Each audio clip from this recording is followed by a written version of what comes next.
Hi, happy Friday, everyone. Thank you for joining us for the episode 3 of Light at the End of the Tunnel Let's series. And this week, very happy to have 2 exciting speakers.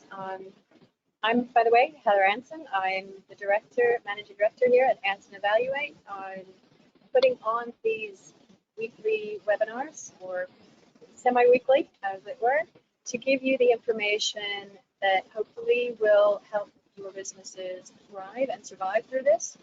The topic this week, of course, is about cybersecurity and phishing, and I will shortly be turning it over to Laura and Lisa, who are the experts in this area and will help.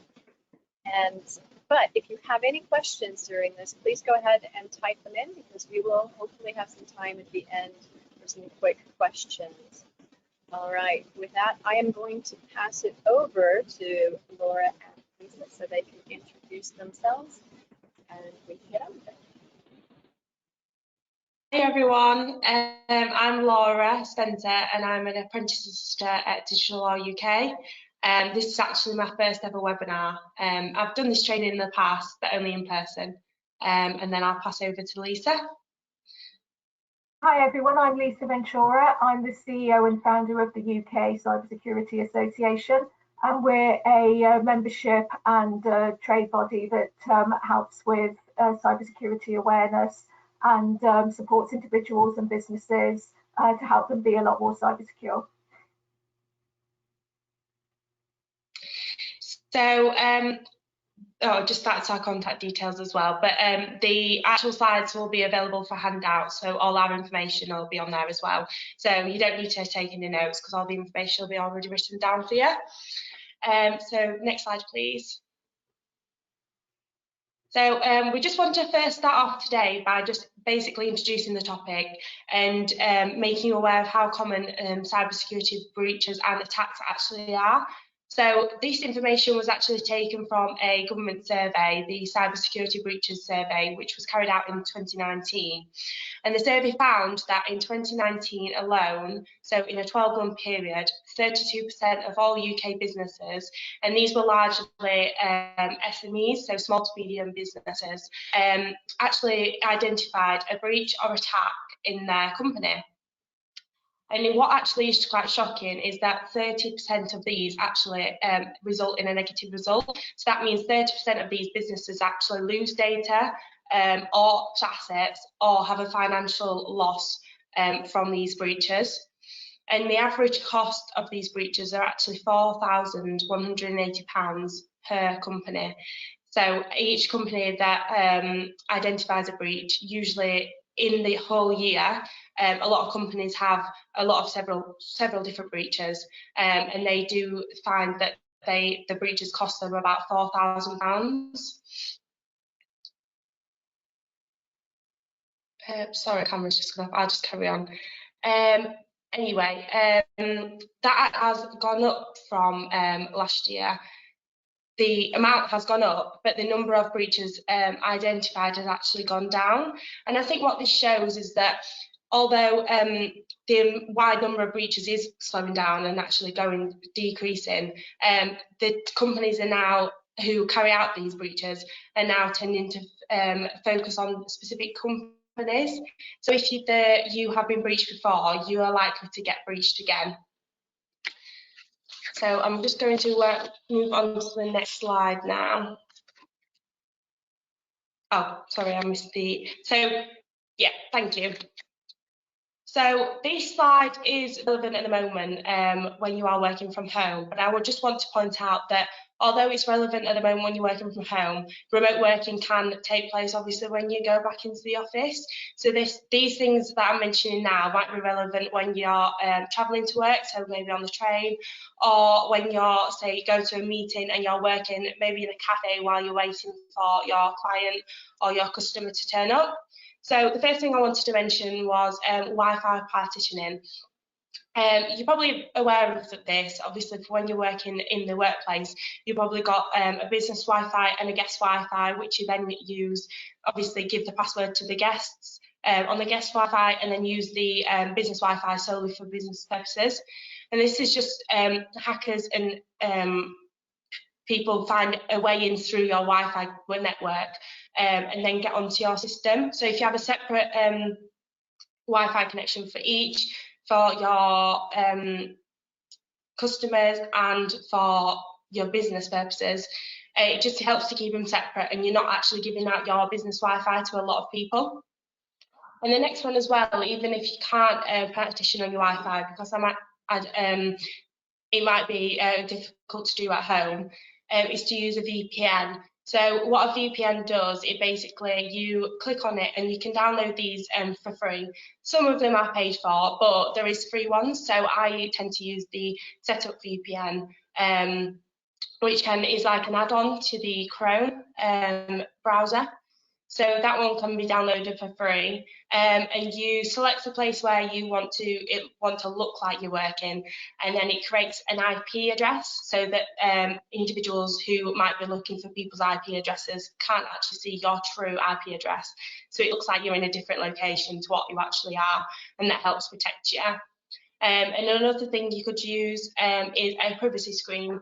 So we have these on the work phones and things like that in the office, and basically when you hold the phone up in front of you, you'll be able to see the what is on the screen. However, when you move it to the side, you can't.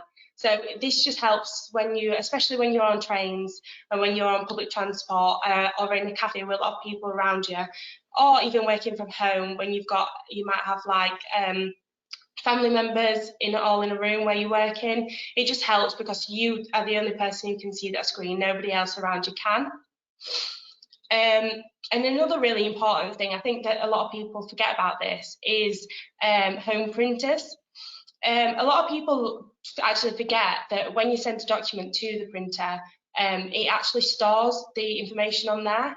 So if you are using a home printer, a personal printer, I know when I was going to go to university rather than going into apprentice, I was going to take my home printer to university, and then I would have probably took that and then probably donated it to someone after I didn't need it anymore, rather than bringing it home. And obviously if you use that printer and all that information stored on there can easily then be passed on to someone else. So it's best if you are using your home printer and it's not a proper work printer, you need to make sure you dispose of it in the same way as you would your work printer. And if you're not going to do that, it is best to just avoid using that printer and just wait until you get back into the office to print stuff out. And then the last thing I want to talk about on this subject before I pass over to Lisa is regarding free data sharing platforms. I'm not going to recommend like any data sharing platforms today. I just want to make you aware that a lot of the free data sharing platforms don't actually have the necessary data protection requirements on there. So they don't really have the correct encryption standards, or the servers which the data is stored on might be outside of the EEA. So it's just important to make sure you do your proper research before you start using a data sharing platform or a video conferencing platform as well. I'm now going to pass over to Lisa. Thank you, Laura. So I'm going to go through a few tips that will help you as a remote worker to stay more cyber secure. And the first one I'm going to focus on is using strong passwords. And it's really important to ensure that all your online accounts are protected with strong passwords. However, many still use the same password across multiple accounts, or even use some really basic things like just the word password or the pet's name, date of birth, any of those. And then all it takes is for one compromised password for a cyber criminal to take over all your accounts in that instance. They can then take leaked usernames and passwords and attempt to log into all your other online accounts, and that's a technique called credential stuffing. So passwords should be unique for every account that you hold, and should also comprise a long string of upper and lowercase letters, numbers, and special characters. And clearly it's difficult to remember all these passwords, so password managers are a popular tool in which to store them, and two that we recommend in particular is LastPass and KeePass. Second thing I'm going to focus on is the setting up of two-factor authentication. because having a strong password often isn't enough. And if your credentials are leaked in a data breach, two-factor authentication and two-step verification involves an additional step to add an extra layer of protection to your accounts. And that extra step could be in the form of an email or text message confirmation, or a biometric method such as facial recognition or a fingerprint scan, or even something physical such as a USB fob. The next thing I'm going to focus on is setting up firewalls, because these act as a line of defense to prevent threats entering your system and create a barrier between your device and the internet by closing ports to communication. And they can also help prevent malicious programs entering and stop data leaking from your device. Your device's operating system will typically have a built-in firewall, but in addition, hardware firewalls are built into many routers, so have a look to ensure that yours is enabled. The next thing to focus on is the use of antivirus software, because although a firewall can help, it's inevitable that some threats could still get through. So a good antivirus software can act as the next line of defense by detecting and blocking known malware. And even if malware does find its way onto your device, antivirus may be able to detect it and even in some cases remove it. Installing updates regularly and updates to your device software and other applications, while often it can be a bit of a source of annoyance, these are actually really important. And those updates will often include patches for security vulnerabilities that have been uncovered since the last iteration of the software was released. And in many cases, particularly with Windows, you can set updates to run automatically, so you don't have to worry about any downtime. Really important as well is backing up your data, because it can be lost in a number of ways, including human error, physical damage to hardware or a cyber attack. Ransomware and other types of malware can enter your systems without you having a chance to spot it. While hardware backups are still an option, one of the most convenient ways to store your data is in the cloud, and that's a good way of looking at getting backup of your data. And finally, I'm just going to focus for a moment on encrypted communications. And there are times when you do need to communicate with your fellow workers, and it's common for emails to include sensitive information. So if your company doesn't provide you with secure methods of communication, there may be other options that you can use. Many mainstream messaging services such as Signal, WhatsApp and Telegram come with end-to-end encryption as a default or an option. But if you need to use email, this can be trickier, but there is an option to switch to specialized encrypted email providers such as Hostmail and Sendink. Okay, to you, Laura. Thanks, Lisa. So now we just wanted to highlight some of the recent cyber incidents that have taken place. So the top one, EasyJet, recently they've just published a statement.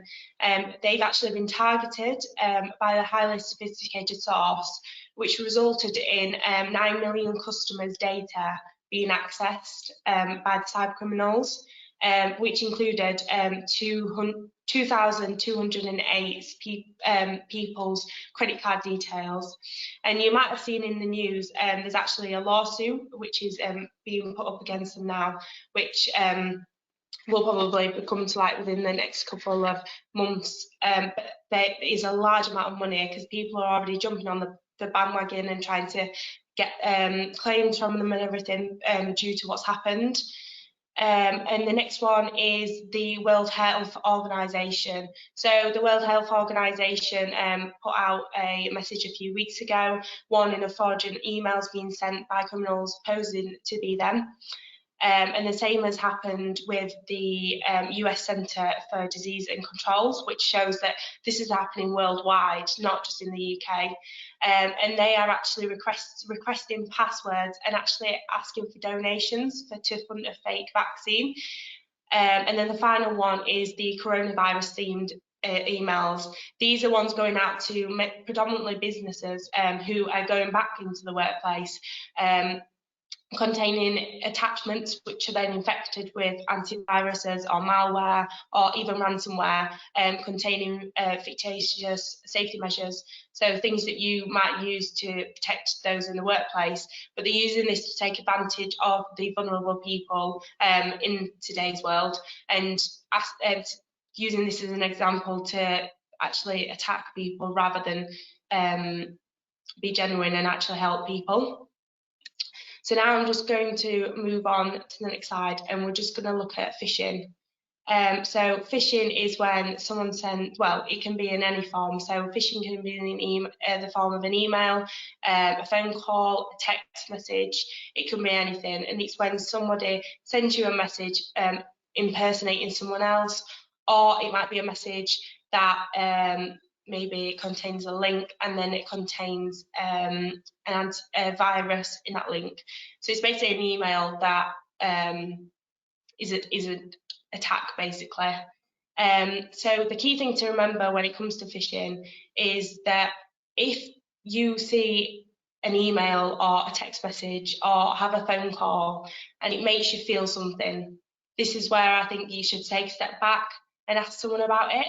I know when I turn my computer on in the morning and I look at my emails, I just look and I think, oh, I've got an email from Tim, or I've got an email from Abby.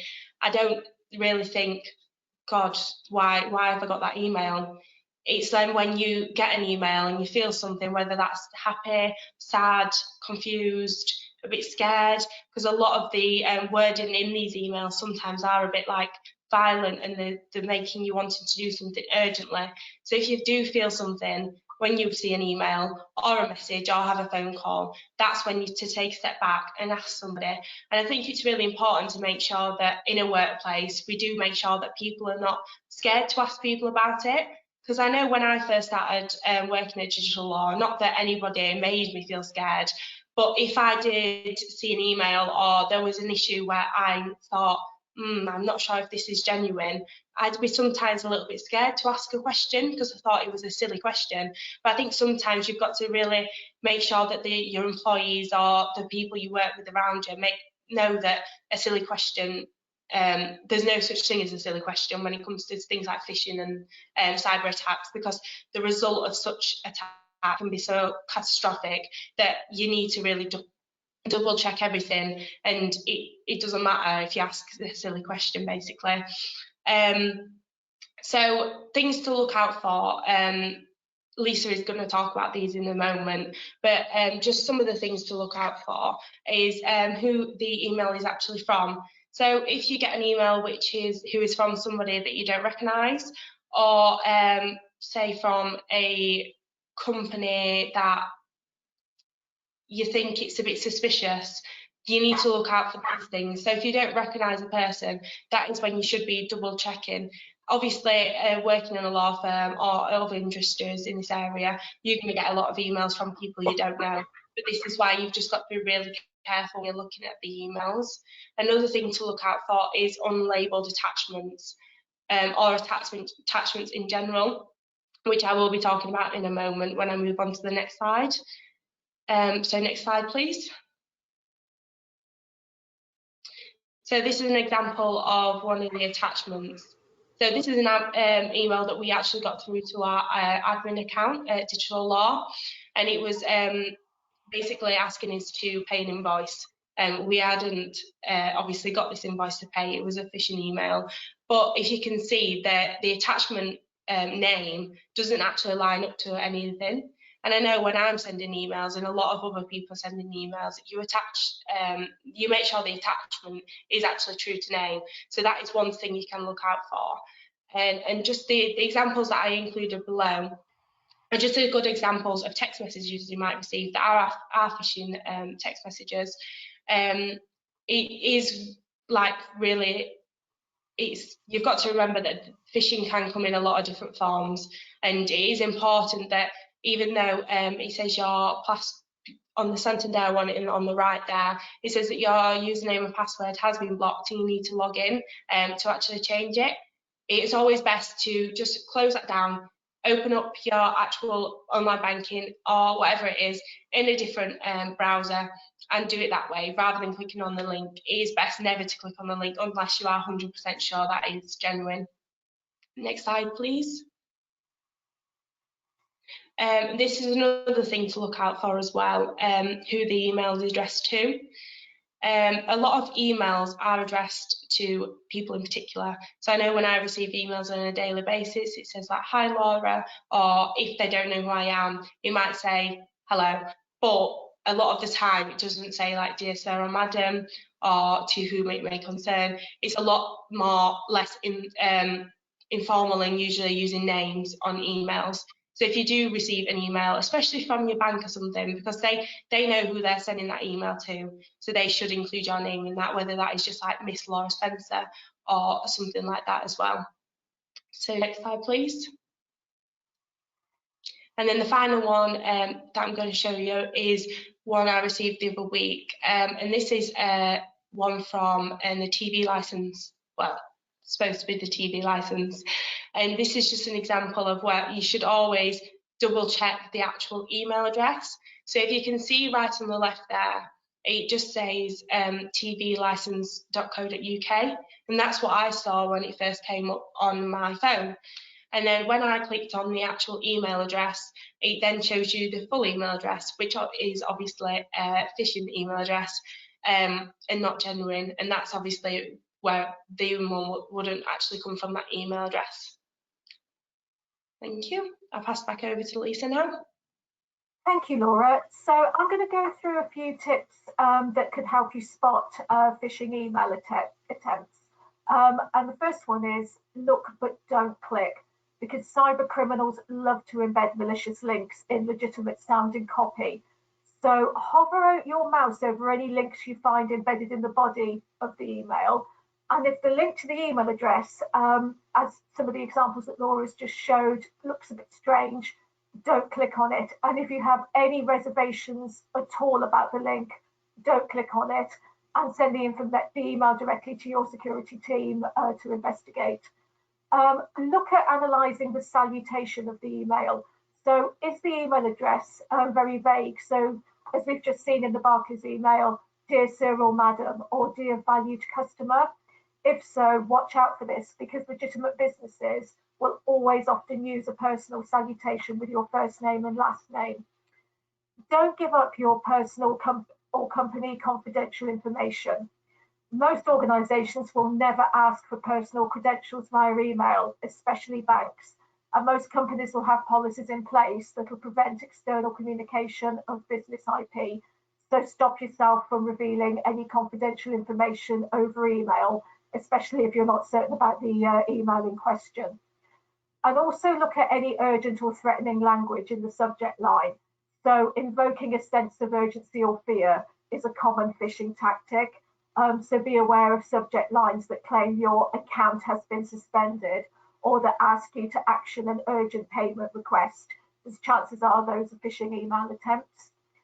Look at the email signature and review it, because lack of details about the signer or how you can contact a company will often strongly suggest that it's a phishing email, because legitimate businesses will always provide contact details. So check for those in the emails. Thank you, Laura.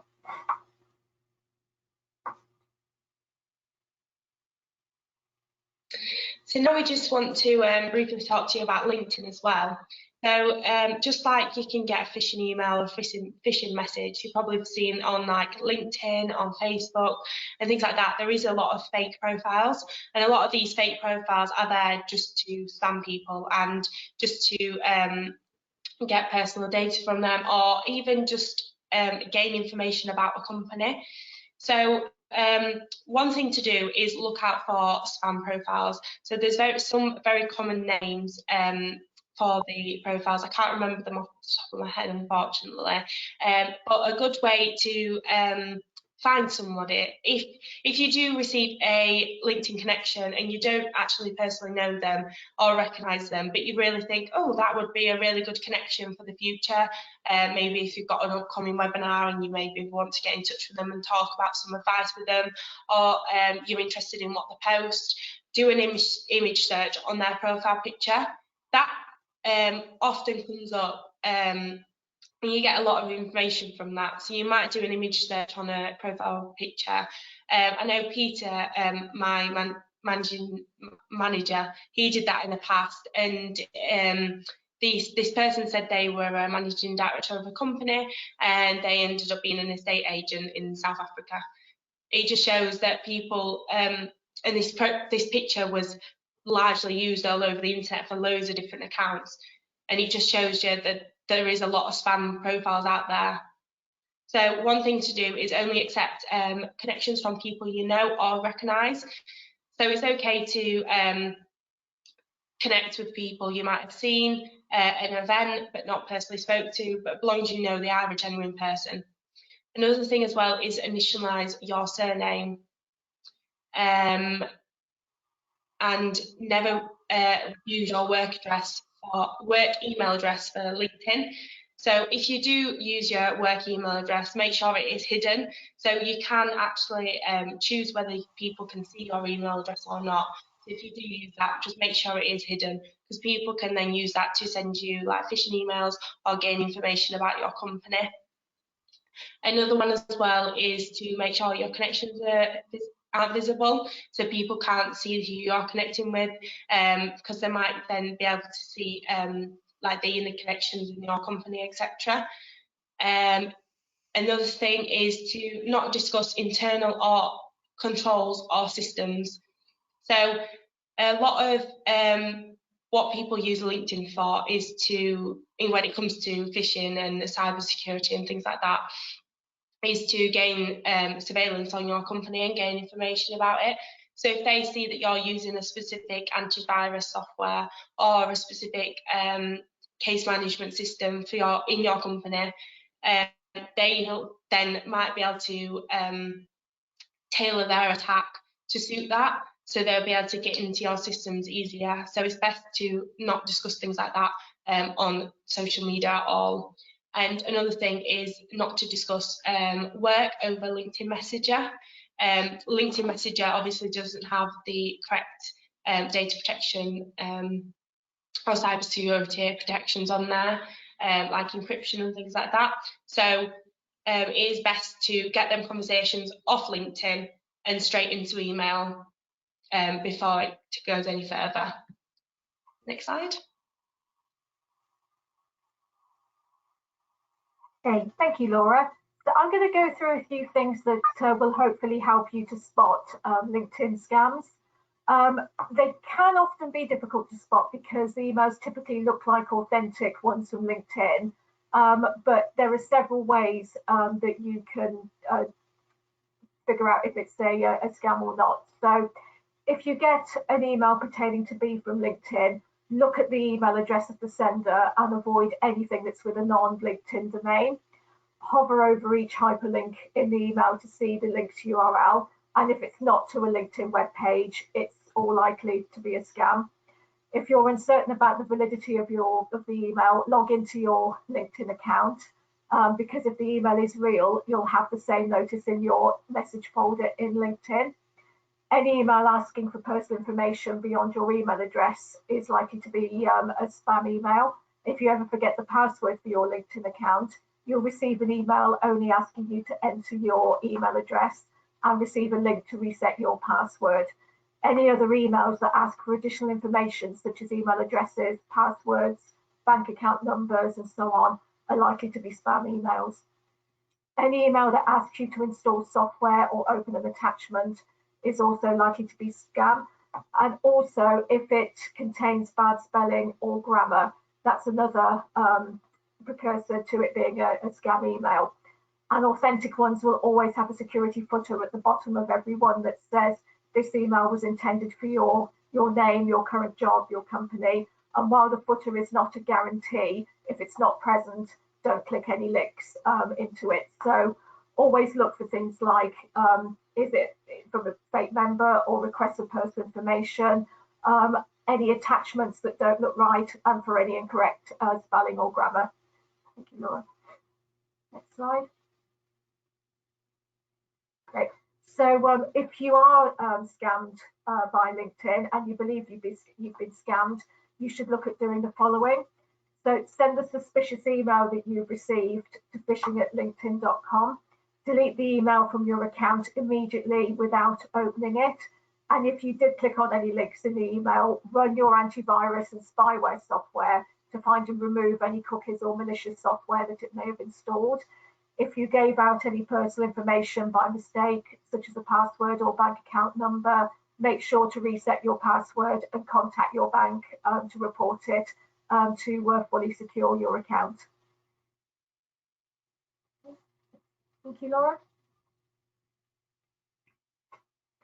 And if you need to report a scam email or a phishing email that you've received, there's a variety of bodies that you can do this through.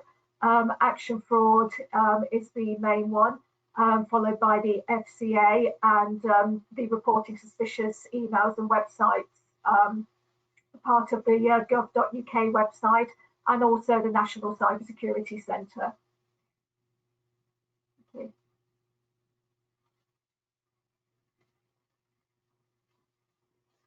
Thank you. And now it's just the last slide before we go on to any questions we might have. And I just wanted to basically touch on how you can prepare your company. So obviously everyone hopes that they will never fall a victim to a cybersecurity attack or a phishing email, but this is some of the things that you can do to prepare yourself if that should happen. So the first thing is to gather information. So you can do this by carrying out a risk assessment or just basically any assessment in general. So the things to think about is what information is valuable to you and your company, what assets do you have, what is their value and who might target them. And then once they are all written down and then documentised, you need to then move on to prioritisation. So this is where you start looking at the risks and start thinking, which are the biggest risks that I need to focus on right now, and which are the risks that I can work on in the future. They are not urgent. If a breach or attack happened to those type of risks, it won't affect the company that much. You need to start focusing on the big ones first, because obviously you can't do everything at once, and some of these risks, to fight the risk, might cost a lot of money, so you need to prioritise. And then the step 3 is to take steps to manage these risks. So it is important that you start managing these risks from the top and working yourself down. So everyone in your firm should receive the training on cybersecurity and phishing. Just like any other training basically, and this needs to start at the executive level. You can't expect your employees at the bottom to be carrying out these steps, so like looking for phishing emails, etc., if you're not going to learn that yourself. So if you start with the top and work your way down, that is usually the best approach. So a good example for that is the NCSC board level toolkit, which can be found on the NCSC website. And another one is the NCSC exercise in a box.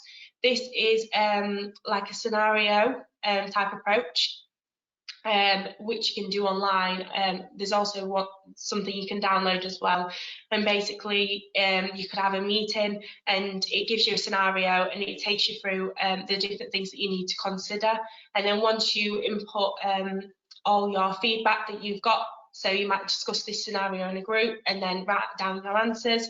Once you input that, it gives you specific advice and things to look at which you need to improve on. And the thing always to remember is assume something will go wrong, plan for it, and then once you plan for it, test the plan and then exercise the plan when it is necessary to do so. Thank you.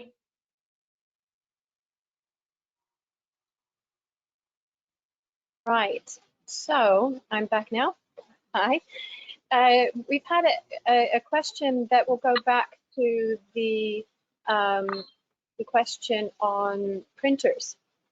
Laura, you talked about not using home printers and the fact that they store data. And maybe Lisa or Laura can answer this. Is it possible to erase that data from a home computer? If you have to use a home printer, is it possible to erase that data? In my knowledge, I think it was down to the model of the printer, but is there more information you can provide on that?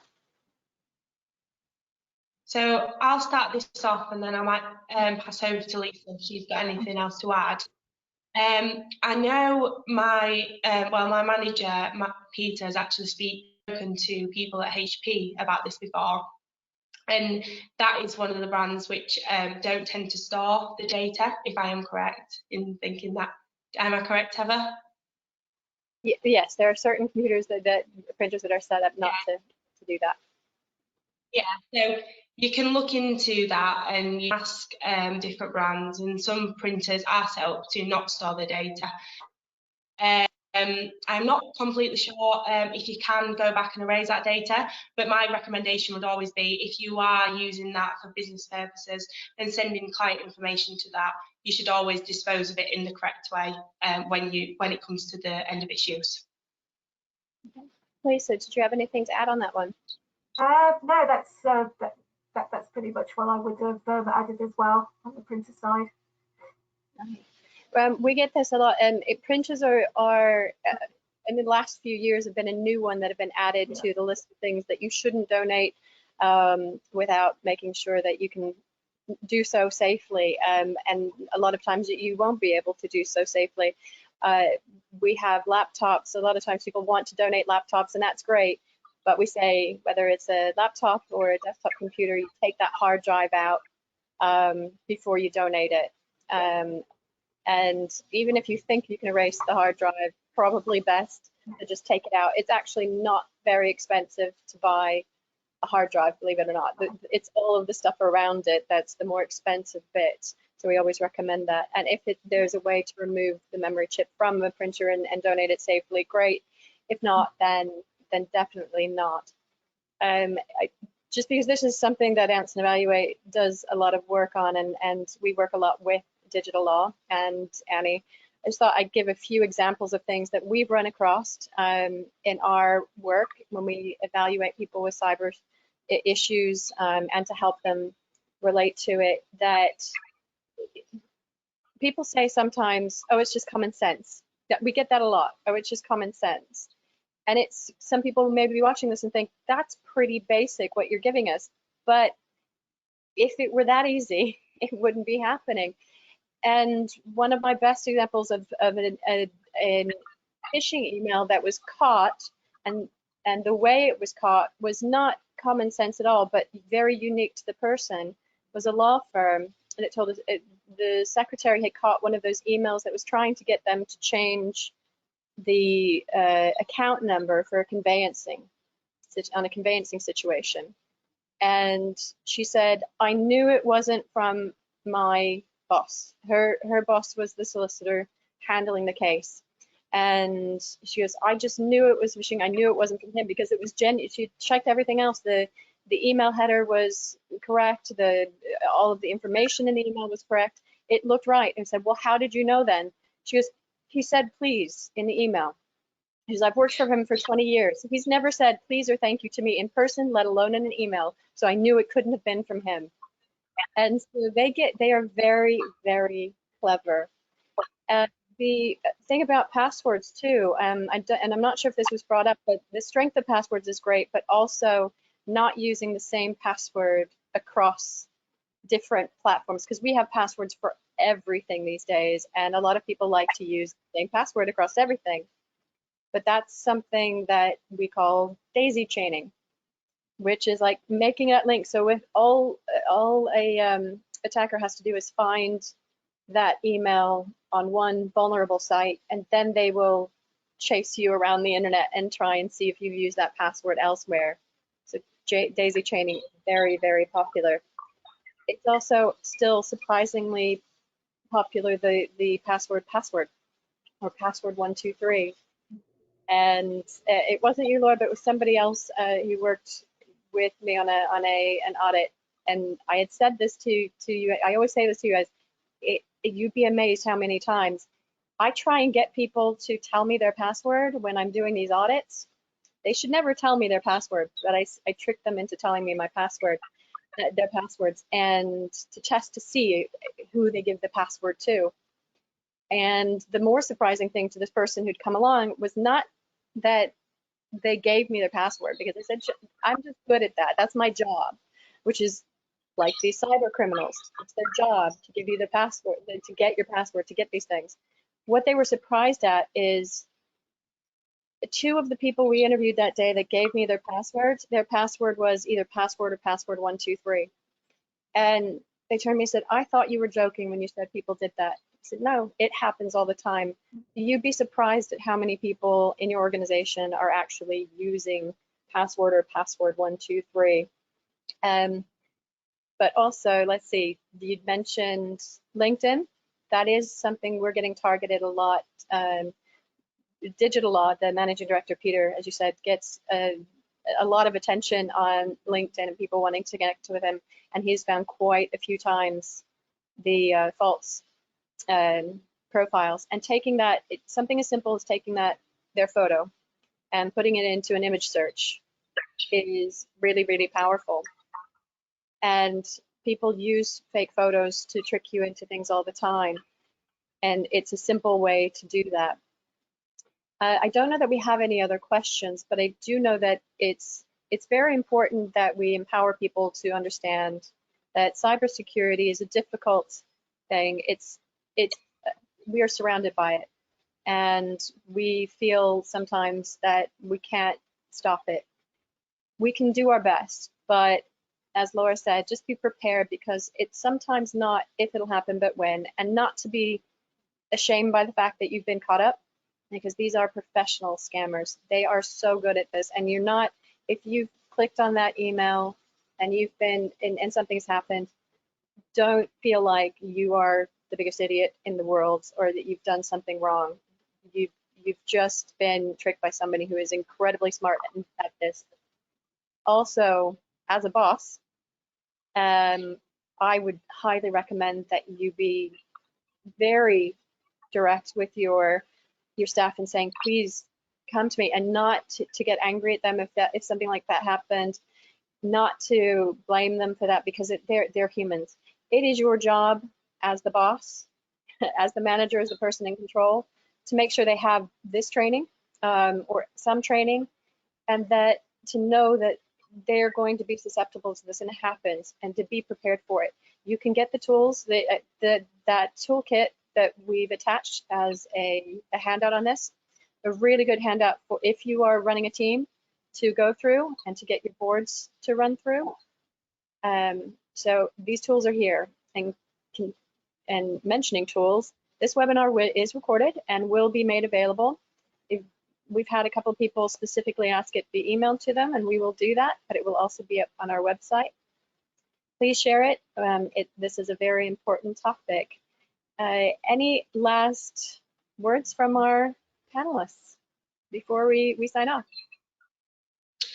I think it's just really important what you said as well. Like, I know being younger in the workplace, and sometimes you do feel like you're scared to admit that you've clicked on a link or open an attachment. But the sooner that you do say, look, I've really made this mistake, we need to sort this out, the better.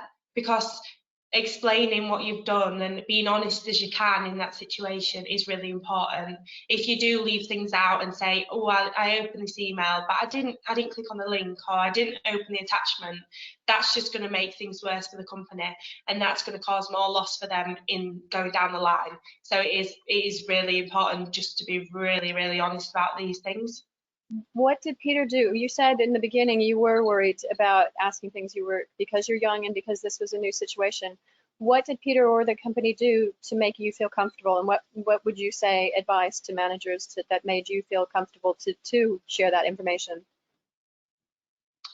I think the main thing was receiving this type of training and making me aware that the risks and like how to identify these things and how easy it is to make that mistake. And I think if people like me or other people in the workplace know it is so easy to fall for one of these phishing attacks, and it's so easy to click on that link or download that attachment and then possibly lose data for your company, it does make you feel better about it. And if I did click on the link now, I would easily just go to Peter or Heather or anyone who I work with and just say, look, I've really done this. And it does, talking about it and having that training when you first start and ongoing throughout your career as well, with the company, it actually does really help to put you at ease a little bit as well. Great. And Lisa? Can I describe the TV license email that you showed as an example? I had that, and even I had to do a double take on it and think, is my license up for renewal? What time of year is it? And the fact that I suddenly thought, no, it's not up until another month or so's time. So this thing of a week, just deleted it straight away.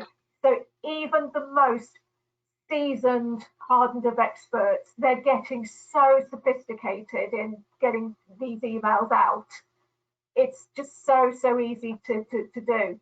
So that was just a classic example where I had to stop and think for a minute, is this genuine? Do I really need to do something about my TV license? Which I didn't, and it was a scam email. So yeah, always check. Good. So I think the bottom line is we need to be aware, we need to know these things are happening and constantly educate ourselves. The tech can only do so much. It's great that companies are looking at the tech and making sure they are investing in the tech, but maybe they aren't so aware of it. So we need to work from all sides. We need to work from the employer side, we need to work from the employee side, and everyone be a part of the solution.